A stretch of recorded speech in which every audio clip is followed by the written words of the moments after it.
उदाहरणानं मला पुन्हा समारोप करायचा आहे, तिकडे येतो. ही कृपा भगवान करतात, प्रत्येकावर करतात. कशी करतात?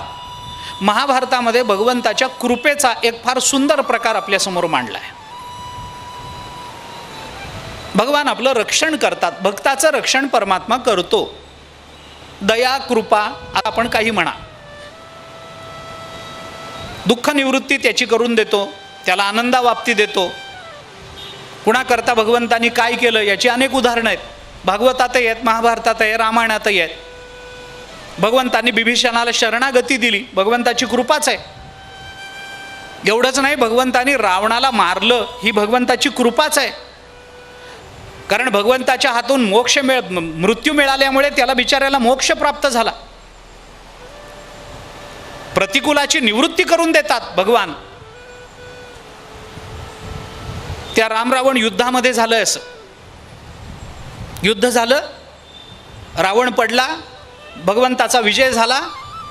आणि रणांगण सोडताना भगवंतांनी लक्ष्मणाला सांगितलं की लक्ष्मणा, इंद्राला बोलवून घे आणि हे जे सगळे वानर मेलेत ना युद्धामध्ये, त्यांना अमृत सिंचन करून अमृतपान करून उठवायला सांग. लक्ष्मणाने सांगितलं ठीक आहे. ते झालं सगळं. तिथून बरोबर जाताना लक्ष्मणाने देवाला विचारलं, देवा तुम्ही समदृष्टीचे आहात असं आम्ही ऐकून आहोत. गाथ्यातला पहिला अभंग आहे, समचरण दृष्टी विटेवरी साजिरी. तुम्ही समदृष्टी आहात म्हणे. आहे. मग समदृष्टी आहात तर वानरांनाच का उठवलं, मेलेल्याला जिवंत केलं? राक्षसांनाही मेलेल्याला उठवा ना, म्हणजे तुम्ही समदृष्टीचे झाले. भगवान म्हणाले हेच करतो आयुष्यभर, त्यांनाही उठवतो, यांनाही उठवतो आणि कायम युद्ध करत राहतो. अरे पण वानरांना का उठवलं? भगवान म्हणाले त्याचं कारण आहे. राक्षसांना उठवलं नाही, नाही उठवलं. ते तुमचे द्वेषी होते म्हणून नाही, ते तुमच्या विरोधात लढले म्हणून नाही, वानर तुमच्या बाजूने लढले नाही. अरे मग वानरांना का उठवता? राक्षसांनाही जिवंत करा ना, ते बिचारे मेलेच ना युद्धात. रामचंद्र प्रभूंनी सांगितलं, लक्ष्मणा तुला वर्मच कळालं नाही अजून. अरे जेव्हा दोन पक्ष एकमेकांबरोबर युद्ध करतात त्यावेळेला त्यांचं तोंड एकमेकांकडे असेल का पाठ एकमेकांकडे असेल? तोंड असेल ना. आपण राक्षसांबरोबर युद्ध करतो, आपलं तोंड राक्षसांच्या बाजूने, ते आपल्याबरोबर युद्ध करतात, त्यांचं तोंड आपल्या बाजूने. झालंय असं की आपला बाण लागून जेव्हा राक्षस एखादा मेला त्यावेळेला मरताना तो आपल्याकडे बघत मेला. म्हणून मरता मरता ज्याने रामचंद्र प्रभूंना बघितलं त्याला आयताच मोक्ष मिळालाय ना. त्याला पुन्हा मी उठवायचं म्हणजे मग मोक्ष मिळाल्यानंतरही जन्म असतो हा अपसिद्धांत जगतामध्ये रूढ करणं होईल ना. पण आपल्या बाजूच्या वानरांचं काय झालंय, रावणाकडून बाण आला आणि हे मेले, तेव्हा मरता मरता या रावणाचं तोंड बघत बघत मेले, त्यामुळे नरकात पडण्याची शक्यता जास्त आहे. त्यामुळे यांना उठवतो आणि राक्षसांसारखा मोक्ष यांना देतो, म्हणजे तिथं समानता होते. मी कशाकरता हे सगळं सांगितलं आपल्याला की वानरांना उठवणं ही सुद्धा भगवंताची कृपाच आहे आणि राक्षसांना न उठवणं ही सुद्धा भगवंताची कृपा आहे. कारण ते भगवंताबरोबर लढले, हे कर्तृत्व कमी नाही आहे. मला कर्तृत्वाकडे आता जायचं नाही, मी कृपेकडे आलोय आता, पुन्हा मागे जात नाही. ही भगवंताची कृपा आहे. मग ती परमात्मा कसे करतात? प्रत्येक वेळेला भक्ताचं रक्षण हातामध्ये धनुष्यबाण घेऊन, हातामध्ये सुदर्शन चक्र घेऊन असं परमात्मा करत नाही. मग भगवंताची आपल्यावर कृपा झाली हे ओळखण्याला काही मार्ग आहे का? आहे ना. आपण भगवंताचे कृपांकित आहोत हे ओळखायला मार्ग काय आहे? ओळखायला मार्ग आहे. कसा मार्ग आहे? महाभारताने त्याच्याकरता फार चांगला विचार आपल्यासमोर ठेवला आहे. मी दोन भूमिका महाभारताच्या आपल्यासमोर ठेवतोय. महाभारताने त्या संबंधामध्ये बोलताना असं सांगितलंय, न देवा दंडमादाय रक्षन्ति पशुपालवत यंतु रक्षितुम इच्छन्ति बुद्ध्या संविभजन्ति तम. महाभारताने म्हटलंय, न देवा दंडमादाय रक्षन्ति पशुपालवत. पशुपालन करणारा एखादा गुराखी जसं हातामध्ये काठी घेऊन आपल्या गायींचं रक्षण करतो, वासरांचं रक्षण करतो, तसा परमात्मा सगळ्यांच्या मागे पुढे उभा राहून हातामध्ये शस्त्र धारण करून तुमचं आमचं रक्षण करत नाही. हां, तो प्रल्हादाचं करेल, मान्य आहे. तो सुग्रीवाचं करेल, मान्य आहे. तो अर्जुनाचं करेल, मान्य आहे. आपलं नाही. मग आपल्याला कृपा झाली ओळखायला मार्ग काय आहे? काय मार्ग आहे? यंतु रक्षितुम इच्छन्ति बुद्ध्या संविभजन्तितम, हे महाभारताने त्याला दिलेलं उत्तर आहे. महाभारत असं म्हणतं की परमात्मा सगळ्यांच्याच मागे पुढे उभा राहून शस्त्र धारण करून सर्वांचं रक्षण करत नाही, पण ज्याचं रक्षण संकटातून करण्याची भगवंताला इच्छा आहे, म्हणजे भगवंताला कृपेची इच्छा आहे, याच्यावर कृपा करावी अशी भगवंताची इच्छा आहे. यंतु रक्षितुम इच्छन्ति, ज्याचं रक्षण करावं, ज्याला संकटातून बाहेर काढावं अशी भगवंताची जर इच्छा असेल तर भगवान कसं रक्षण करतात, कशी कृपा करतात? बुद्ध्या संविभजन्तितम. महाभारत म्हणतं त्या संकटातून बाहेर पडण्याची बुद्धी देतात, ही भगवंताची कृपा आहे. बुद्धी देणं. संकट येतं, प्रत्येक वेळेला देवावर भार घालून संकटातून बाहेर पडता येत नाही. परमात्मा आपला भार स्वीकारतो, पण परमात्म्याची आपल्यावर कृपा करण्याची पद्धत वेगळी आहे. परमात्मा त्या वेळेला संकटातून बाहेर पडण्याची बुद्धी आपल्याला देतो, ही भगवंताची आपल्यावर होणारी कृपा आहे. माणसं म्हणतात ना, अहो ऐन वेळेला मला सुचलं म्हणून बरं झालं, नाहीतर अनर्थ. तुला सुचलं नाही, तुला संकटातून बाहेर काढण्याची देवाची इच्छा होती म्हणून तुला ती बुद्धी होणं ही भगवंताची कृपा आहे. तुला सुचलं नाही. मी गंमत सांगत असतो, घरात एखाद्या वेळेला घरातले सगळे सदस्य कुलदेवतेला जातात गाडी करून सगळे. आता गाडी करून जायचं, सकाळी जायचं, तिथला कार्यक्रम करायचा, परत यायचं. सकाळी लवकर निघायचं, सगळे गाडीमध्ये जाऊन बसतात. घरातली जी गृहिणी असते ना, तिला घर सुटत नाही लवकर, कारण तिला कामं जास्त असतात. तिला ते दूध वगैरे फ्रीजमध्ये ठेवायचं असतं, केलेला उरलेला स्वयंपाक झाकपाक करावी लागते, मांजर वगैरे येऊ नये याची दक्षता घ्यावी लागते, खिडक्या बंद कराव्या लागतात.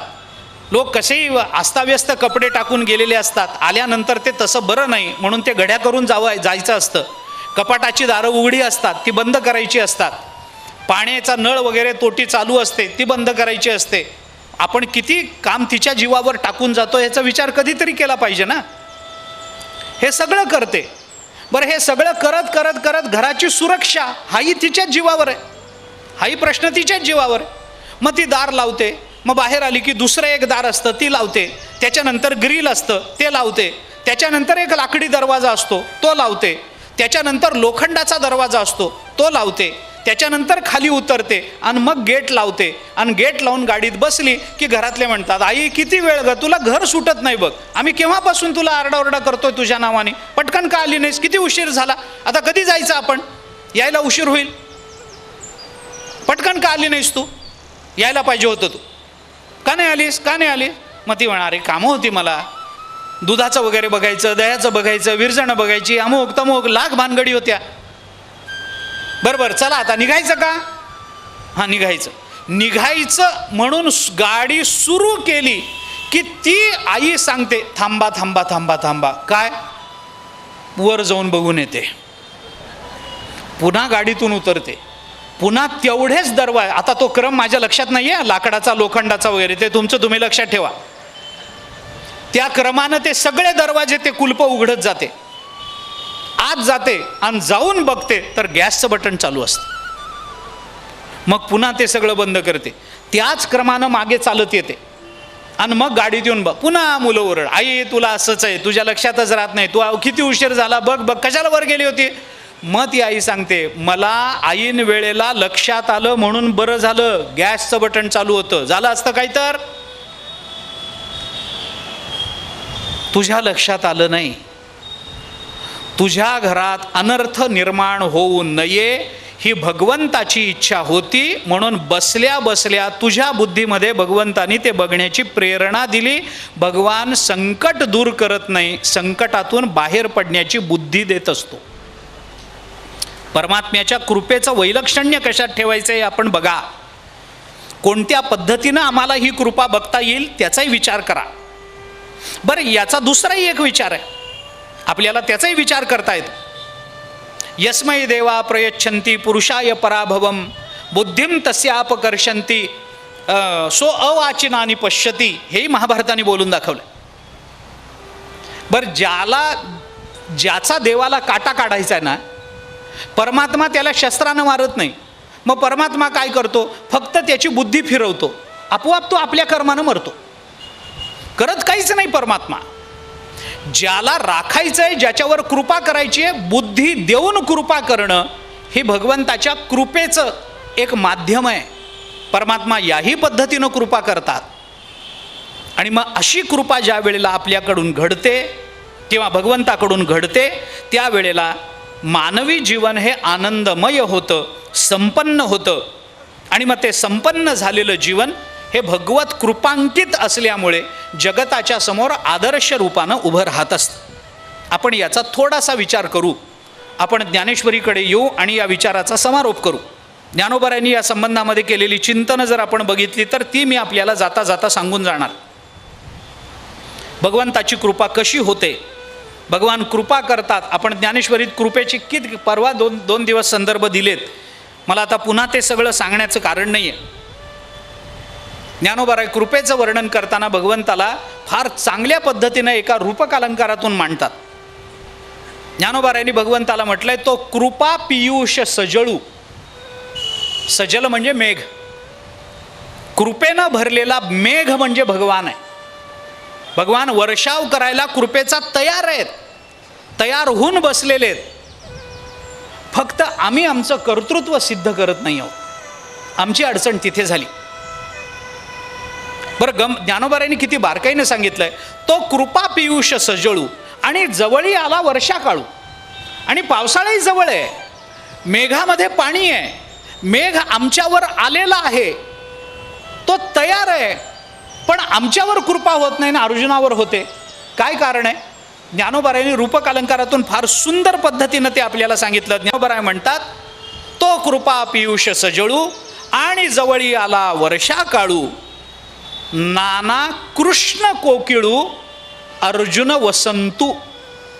अरे, पाऊस पडण्याकरता आम्ही वसंत होत नाही, पाऊस तयार आहे. परमात्मा कृष्ण आहे. कृष्ण हा कोकिळ आहे. कोकिळेचा पंचम आम्हाच्या कानावर पडू शकतो, पण आम्ही वसंत रूपानं प्रकटत नाही ना. आमची अडचण ती आहे. म्हणून ज्ञानोबारायांनी ही कृपा आपल्याला दोन पद्धतीनं बोलून दाखवली. कर्तृत्वावरून जी कृपा होते, कर्तृत्वातून जी कृपा निष्पन्न होते, ती होताना दोन माध्यमातून व्यक्त होते. एक भगवत कृपेच्या माध्यमातून व्यक्त होते आणि दुसरी गुरुकृपेच्या माध्यमातून व्यक्त होत असते. भगवंताला कृपा करण्याकरता गुरुच्या रूपात यावं लागतं. त्याच्याशिवाय त्याला सर्वांवर कृपा करता येत नाही. विशिष्टांवर कृपा करण्याकरता त्याचं भगवत रूपत्व पुरतं, पण जगतावर कृपा करण्याकरता त्याचं भगवत रूपत्व पुरेसं होत नाही. त्याला गुरु रूपानं प्रकट व्हावं लागतं, तर सर्वांवर कृपा करणं शक्य होतं. याच्यात अंतर आहे. मी उदाहरणाने आपल्याला फक्त सांगणार आहे आणि संपवणार आहे. गुरुकृपेचं वर्णन ज्ञानेश्वरीच्या पानात लपलेलं आहे. किती ओव्या मी आपल्याला अरे, सगळी ज्ञानेश्वरी वाचून दाखवावी लागेल मला गुरुकृपा काय हे सांगण्याकरता.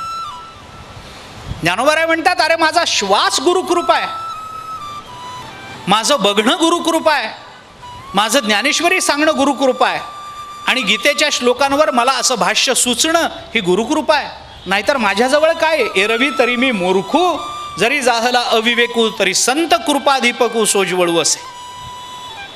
पण परी तेथ असे एक आधारू, जेणे बोले मी सधरू, सानुकुळू श्री गुरु ज्ञानदेवो म्हणे. ज्ञानोबारायांनी म्हटलंय. मला त्या ओव्यांचा विस्तार नाही करायचा आत्ता. पण भगवत कृपा आणि गुरुकृपा या दोन संकल्पना आपल्या संस्कृतीमध्ये वारंवार आपल्या प्रत्ययाला येतात. अर्जुनाने भगवंताला गुरुही म्हटलं. तू गुरु बंधू पिता, तूच आमुची इष्टदेवता, तुची सदा रक्षिता आपदी अमुते. अर्जुन बोलून दाखवतोय, देवा तू आमचा गुरु आहेस, तू आम्हाला सांगशील ते आम्ही ऐकणार. उचित काय आम्हा व्यभिचरेना धर्मा, सांगा देवा. हे सकळ कुळ देखोनी जो शोक उपजला असे म्हणी, तो तुझिया वाक्या वाचोनी न जाय आणि के, सांगा देवा आम्हाला. आणि मग भगवंताने अर्जुनाला गीता सांगितली.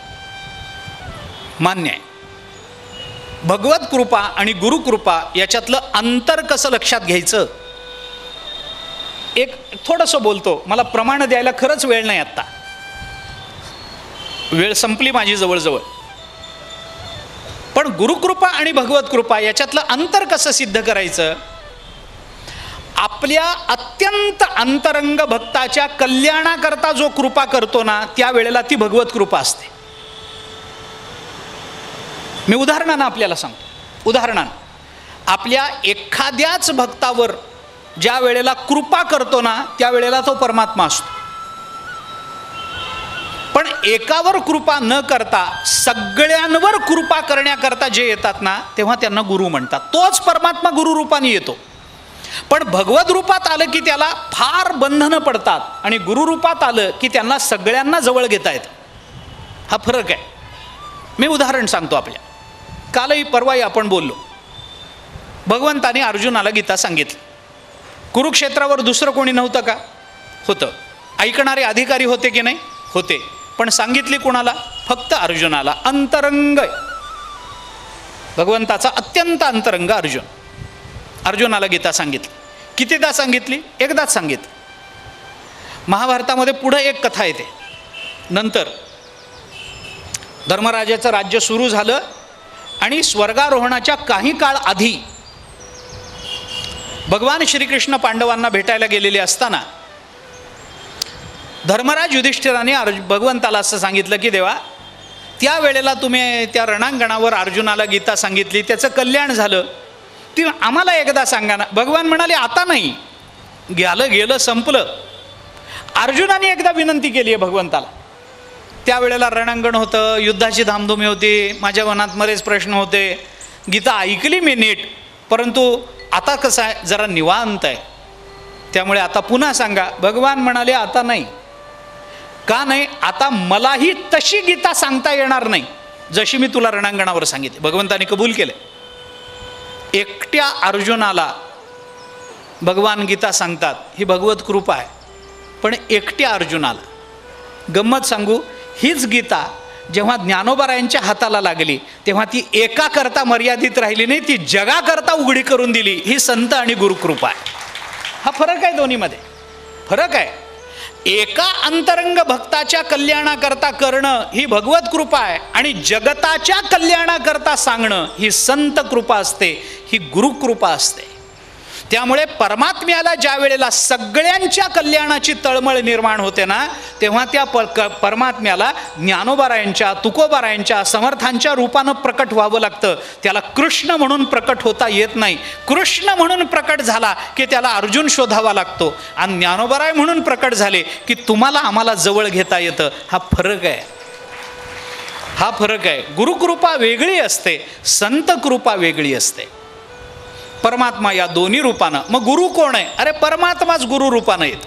माझ्या विठोबाचा कैसा प्रेमभाव, आपणची देव होय गुरु, आपणची देव होय, आपणची गुरु होय. मान्य आहे, तोच गुरु आहे. गुरुर ब्रह्मा गुरुर्विष्णू आपण म्हणतोच की, गुरु साक्षात परमब्रह्म तस्मै श्री गुरवे नमः म्हणतोच की आपण. गुरु म्हणजे साक्षात परब्रह्म आहे. गुरु आणि परमात्मा वेगळा नाही. ज्ञानोबारायांच्या अनुभवामृताचं दुसरं प्रकरण अभ्यासा. याच्याकरता ज्ञानोबारायांच्या ज्ञानेश्वरीतली नमनं आपण अभ्यासा. काय आपल्या सद्गुरूंच्या संबंधानं ज्ञानोबारायांनी भाष्य केलंय. केवढ्या कृपा, काय होणार नाही गुरुकृपेनं. ज्ञानोबाराय म्हणतात वाटेल ते करता येईल, वाटेल ते करता येईल. पंगुम लंगय ते घेऊन, अरे ते तर गुरुकृपे नाही करता येईल, येणार नाही असं नाही. किती प्रमाण देऊ. 10व्या अध्यायाचं नमन वाचा, 12व्याचं नमन वाचा, 16व्याचं वाचा, 14व्याचं वाचा, 17व्याचं वाचा, 18व्याचं तर काय आनंदी आनंद आहे सगळा. जय जय देव निर्मळ निज जना अखिल मंगळ. बघा ना सगळंच. हे असो दिठी जयावरी झळके, तो हा पद्म करू माथा पारुखे, तो जीवची परी तुके महेशेसी, एवढे जे महिमेचे करणे, ते वाचा बळू अनुमे काय कवणे. त्या सूर्याची अंगा उठणे लागत असे. ज्ञानोबाराय बोलतात. काय बोलायचं. हे गुरुकृपा अलौकिक असते. पण आपल्यावर व्हायची असेल तर भगवंताला सुद्धा गुरुरूपानं यावं लागतं. आपल्यावर होते ती संत कृपा आहे. हाच गीतेचा उपदेश. याच भगवान श्रीकृष्णाने भागवताच्या 11 स्कंदामध्ये उद्धवाला केला आहे, पण तो उद्धवापुरता मर्यादित राहिला. तोच 11 स्कंद जेव्हा नाथ महाराजांच्या हाताला लागला ना, तेव्हा तोच 11 स्कंद नाथ महाराजांनी जगाकरता उघडा करून दिला. ही गुरुकृपा आहे. पुन्हा मी दुसरं उदाहरण देतो. याच गीतेच्या संबंधामध्ये हाच उपदेश करणारा वक्ता एकच आहे. ऐकणारे श्रोते कदाचित अर्जुन आणि उद्धव या दोन्हीमध्ये विभागला गेला असेल तो श्रोता, परंतु हेच ग्रंथ ज्या वेळेला संतांच्या हाताला लागले ना, त्यावेळेला ते मर्यादित राहिले नाहीत, ते एकापुरते राहिले नाहीत, ते जगताकरता उघडे करून दिले. जयाने घातली मुक्तीची गवादी मेळविली मांदी वैष्णवा. की काय ज्ञानोबरायांचं कर्तृत्व, काय ज्ञानोबरायांचा साक्षेप आहे, काय ज्ञानोबरायांचा अवतार आहे. अहो मी क्षमा मागून बोलतो, आपल्याला काय वाटेल मला माहिती नाही, पण माझा अभिनिवेश म्हणा, माझं काही म्हणा आपण, पण भगवंताच्या चरित्रापेक्षा ज्ञानोबरायांचं चरित्र अधिक उजळ आहे. तुम्हाला पटो नाही तर न पटो, मला क्षमा करा पटत नसेल तर. ज्ञानोबरायांचं चरित्र उजळ आहे. किती तळमळ आहे हो तुमच्या माझ्या कल्याणाची, किती तळमळ, किती तळमळ. शेवटचा फरक सांगतो, थांबतो. भगवत कृपा होण्याकरता, आता इथं शेवट आहे, मी इथून सुरू केलंय, मला इथं येणं भाग आहे. भगवत कृपा होण्याकरता आपलं कर्तृत्व सिद्ध करावं लागतं. गुरुकृपा होण्याकरता कर्तृत्वाची अपेक्षा नसते, फक्त दीनता अंतःकरणामध्ये निर्माण व्हावी लागते. गुरु त्या क्षणी कृपा करतात, आपलं कर्तृत्वही गुरु बघत नाहीत. ज्ञानोबरांनी काय बघितलं म्हणून आपल्या हातात ज्ञानेश्वरी दिली सांगा? भगवंताने अर्जुनाचं काहीतरी बघितलं होतं म्हणून गीता दिली हो. पण ज्ञानोबरांनी काय बघितलं, आपलं कोणतं कर्तृत्व असं सिद्ध केलंय की आपण ज्ञानेश्वरी वाचनाचे अधिकारी होऊ? पण ज्ञानोबरांनी हे बघितलं नाही. ऐसी कळवळ्याची जाती करी लाभावीण प्रीती. लाभावीण प्रीती करणारे ज्ञानोबरा आहे. काय बघितलं तुकोबारांनी की 4,500 अभंग आपल्या पदरात टाकलेत. समर्थांनी काय बघितलं आपल्यामध्ये की त्यांनी एवढी करुणाष्टक आणि दासबोध आपल्या पदरात टाकला? काही नाही. आपण फक्त बालक होऊन त्यांच्या जवळ जायचं असतं, एवढंच गुरूंच्या बाबतीत आपण करायचं असतं.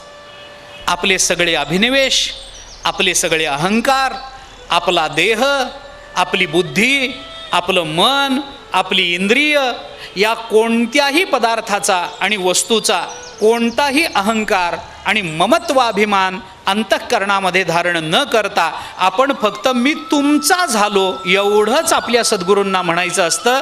आणि मी तुमचा झालो असं म्हणून पूर्ण विराम आपण देतो न देतो तर सद्गुरूंची कृपा आपल्यापर्यंत पोचलेली असते. फक्त त्या कृपेचा आपल्याला अनुभव घेता आला पाहिजे. त्या अनुभवाकरता आपल्याला गुरुभक्ती करावी लागेल. त्या अनुभवाकरता गुरूंनी सांगितलेल्या नाममार्गावरून आपल्याला जावं लागेल.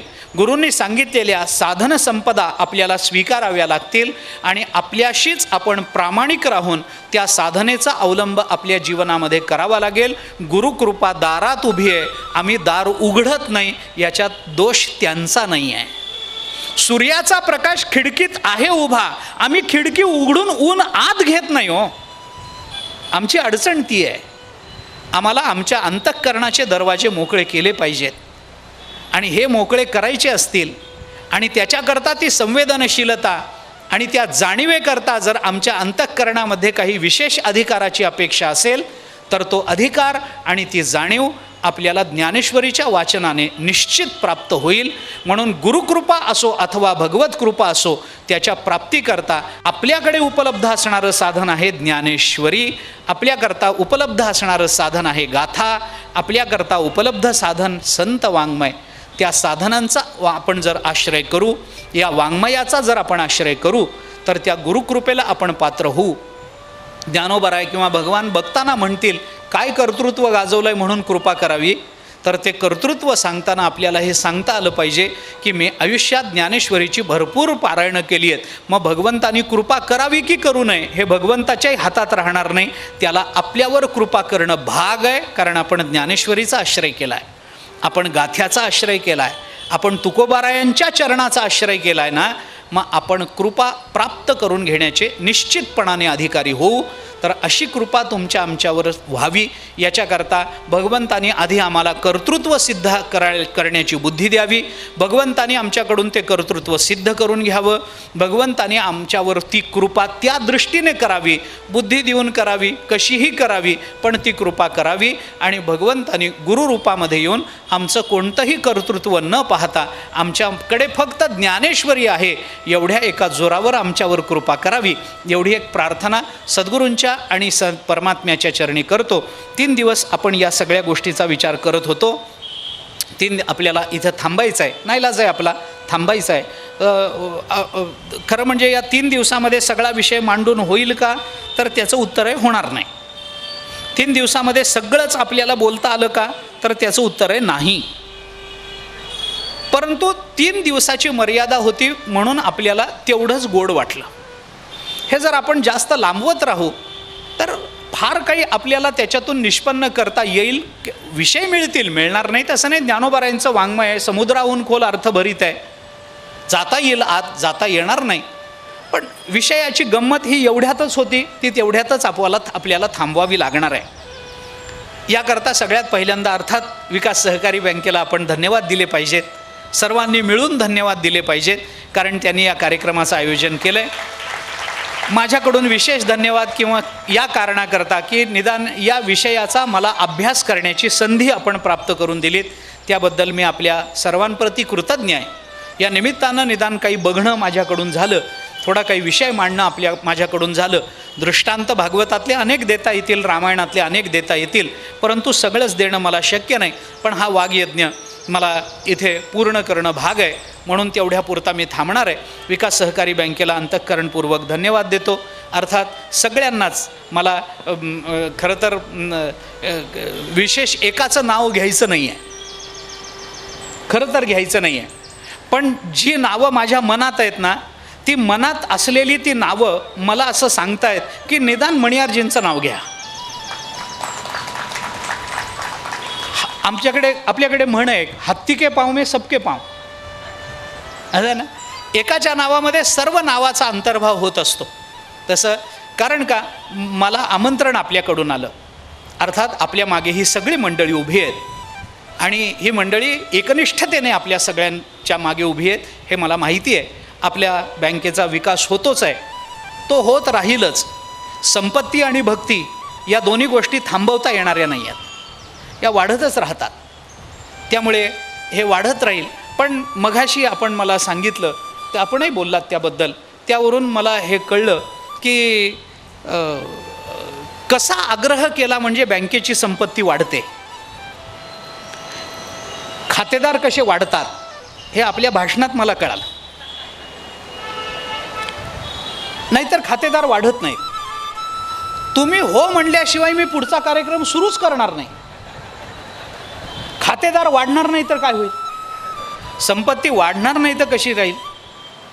अशा गोड बोलण्यानं आपलंसं करण्याचा ज्यांचा प्रयत्न असतो, असे हे सगळे विकास बँकेचे पदाधिकारी आहेत, सगळं मंडळ आहे. आपल्या सर्वांच्या प्रति कृतज्ञता व्यक्त करतो. संजीवजींना तर अंतःकरणपूर्वक माझे धन्यवाद कायमच आहेत, आजच नाही, अनेक वर्ष. मला इथं येण्याला कारण आहेत भाऊ, तीर्थस्वरूप आदरणीय भाऊ यांच्या प्रेरणेने आणि आत्ताच्या विषयाच्या अनुषंगाने बोलायचं झालं तर त्यांच्या कृपेनं मी सोलापुरात बोलायला लागलो अक्षरशः. नाहीतर ज्ञानेश्वरीवर असं काहीतरी बोलावं, अशा काहीतरी पद्धतीनं विषय मांडावा हे मला सुचलंही नसतं. पण भाऊंनी त्या पद्धतीनं कार्यक्रमाची आखणी केली, मला बोलायलाही प्रवृत्त केलं. वास्तविक ते स्वतःही चांगलं बोलू शकले असते, परंतु त्यांनी मला पुढे करून हे सगळं केलं. त्यामुळे सोलापुरात मी आलो आणि मला भाऊंचं स्मरण झालं नाही असं अद्यापपर्यंत झालं नाही. आणि मी जोपर्यंत आहे तोपर्यंत पुढेही होण्याची शक्यता नाही. जोपर्यंत माझ्या प्राणात प्राण आहे तोपर्यंत भाऊ हे माझे प्राण सांगाती आहेत हे मला नक्की माहिती आहे. माझ्या अनेक प्रसंगामध्ये भाऊंनी मला प्रेरणा दिल्या आहेत. ज्ञानेश्वरीचा अभ्यास कसा करावा हे भाऊंकडून शिकलो आहे. ज्ञानेश्वरीची पारायणं किती सश्रद्धा अंतःकरणाने करता येतात हे भाऊंनी दाखवून दिलं. ज्ञानेश्वरीच्या ओव्या कशा आपल्या व्यवहारामध्येही उपयोगाला आणता येतात भाऊ बोलायला लागले म्हणजे वाक्य संपायच्या आधी तर ज्ञानेश्वरीची ओवी प्रकट व्हायची. इतकं ज्ञानेश्वरीवर प्रेम. ज्ञानेश्वरी आणि भाऊ या दोन गोष्टी नंतर नंतर वेगळ्या राहिल्याच नव्हत्या. ज्ञानेश्वरीचा ग्रंथ घरात आला तरी भाऊ घरात आले असं वाटायचं, आणि भाऊ घरात आले तर वाटायचं चालती बोलती ज्ञानेश्वरी आमच्या घरात आली. त्यामुळे त्यांची प्रेरणा, त्यांची कृपा हा तर एक महत्त्वाचा विषय आहे. पण त्या निमित्तानं का असेना आपल्या सगळ्यांच्या सन्मुख येण्याची संधी मला प्राप्त झाली. आपल्या सर्व श्रोतृ समुदायाचं ऋण व्यक्त करणं हे माझं कर्तव्य आहे. आपल्या सर्वांना अंतःकरणपूर्वक धन्यवाद देतो. आपण मोठ्या संख्येने उपस्थित राहिलात. स्थळ बदललेलं आहे.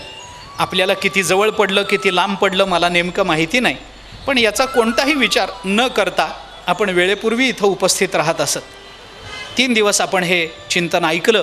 ते चिंतन आहे का नाही मला माहिती नाही, पण जे काही ऐकलं त्याचा आपण ज्ञानेश्वरीच्या अनुषंगाने विचार करावा, त्याचं पुन्हा पुन्हा चिंतन करावं. भगवंताच्या कृपेचा प्रसाद आपल्या जीवनाला प्राप्त व्हावा याच्याकरता आपला अधिकार कसा वाढेल, आपलं परिश्रम कसे वाढतील, भगवान आपल्यावर कशी कृपा करतील, याच्याकरता कशी करुणाष्टकं आम्हाला म्हणावी लागतील, याचा विचार आपण अंतःकरणापासून करा, अशी सगळ्यांना माझी हात जोडून प्रार्थना आहे. आपल्या सर्वांच्या चरणी मी नतमस्तक होतो. आपण सगळे श्रेष्ठ साधक आहात, मोठे भक्त आहात, तरी पण माझं बोलणं आपण ऐकून घेतलं याबद्दल कृतज्ञ मी आहे. बालक बोबडा बोली वाकुडा विचुका पाऊली, ते चोज करुनी माऊली रिझे जेवी, असं ज्ञानोबारायांनी 9व्या अध्यायामध्ये म्हटलं आहे. त्या माऊलीच्या अंतःकरणानं, त्या माऊलीच्या प्रेमानं, त्या मातृभावनेनं आपण हे जे काही ऐकून घेतलं आहे त्याच्यामधले माझे अपराध आपण वजा कराल असा मला विश्वास आहे. बोलण्यामध्ये काही मागे पुढे होणं शक्य असतं. वक्ता आहे, शेवटी तो माणूस आहे, चुकण्याची शक्यता असते, वाक्यरचना चुकू शकते, एखाद्या वेळेला सिद्धांताची मांडणी मागे पुढे होऊ शकते. पण या सगळ्यांकडे दुर्लक्ष करून आपण ज्ञानोबारायांचे शब्द अंतःकरणामध्ये साठवा. बाकीचा माझा फापट पसारा शाब्दिक हा आपण बाजूला काढून टाका, अशी माझी आपल्याला प्रार्थना आहे. साहित्यशास्त्राने असं सांगितलं आहे, माणसानं सुपासारखं ऐकावं, चाळणीसारखं ऐकू नये. चाळणी कोंडा वर ठेवून घेते आणि चांगलं पीठ खाली टाकून देते, आणि सूप मात्र कोंडा पुढे झटकून टाकतो आणि चांगलं धान्य मागे साठवून घेतो. तसं माणसानं सुपासारखं ऐकावं, चाळणीसारखं ऐकू नये असं म्हणतात. तसं आपण सुपासारखं ऐकाल याच्यावर माझा विश्वास आहे. मी अनेक वर्षे आपल्या सन्मुख येतो आहे, काही सेवा करण्याचा प्रयत्न करतो आहे, त्यामुळे आपल्या श्रोतृशक्तीचा साधारण मला अंदाज आलेला आहे. त्यामुळे बोलण्यामध्ये मी ज्या गोष्टी सोलापूरकरांकरता म्हणून राखून ठेवलेल्या असतात त्या फक्त मी इथेच उघड्या करतो, त्या बाकीच्या ठिकाणी करत नाही. अशा अनेक गावांमध्ये काही काही राखून ठेवलेलं असतं वक्त्याने. ते सोलापूरकरांकरता जे काही राखून ठेवलेलं असतं ते जरा वेगळं असतं. कारण मी पंढरपूरचा आहे, आपण माझ्या जिल्ह्यामध्ये राहता, त्यामुळे स्वाभाविक आपल्या सर्वांवर माझं विशेष प्रेम आहे. कारण आपण माझ्यावर फार प्रेम करत आलेले आहात. आपण मोठ्या संख्येने उपस्थित राहिलात त्याबद्दल कृतज्ञ आहे. खरं तर संध्याकाळची वेळ असते, रहदारी खूप असते, आपल्या वयाचा वगैरे विचार करून आपण येता, आणि महत्त्वाच्या सगळ्या सिरियल्स या वेळेला असतानासुद्धा आपण इतक्या मोठ्या संख्येने जर उपस्थित होऊ शकत असाल तर अर्थात हे ज्ञानेश्वरीवरचं आपलं प्रेम आहे असं मी समजतो. हे प्रेम वृद्धिंगत व्हावं अशी ज्ञानोबारायांच्या तुकोबारायांच्या चरणी प्रार्थना करतो. आणि मला इथं 3 दिवस आमंत्रित करून बोलण्याची संधी दिली याबद्दल पुनश्च एकदा विकास सहकारी बँकेला अंतःकरणपूर्वक धन्यवाद देतो. आणि झालेली ही सेवा भगवंताच्या, ज्ञानोबारायांच्या, तुकोबारायांच्या आणि आपल्या सर्व श्रोत्यांच्या चरणी समर्पित करतो आणि वाणीला विराम देतो. पुंडलिक वरदे हरी विठ्ठल, श्री ज्ञानदेव तुकाराम विठ्ठला विठ्ठला विठ्ठला विठ्ठला विठ्ठल विठ्ठल.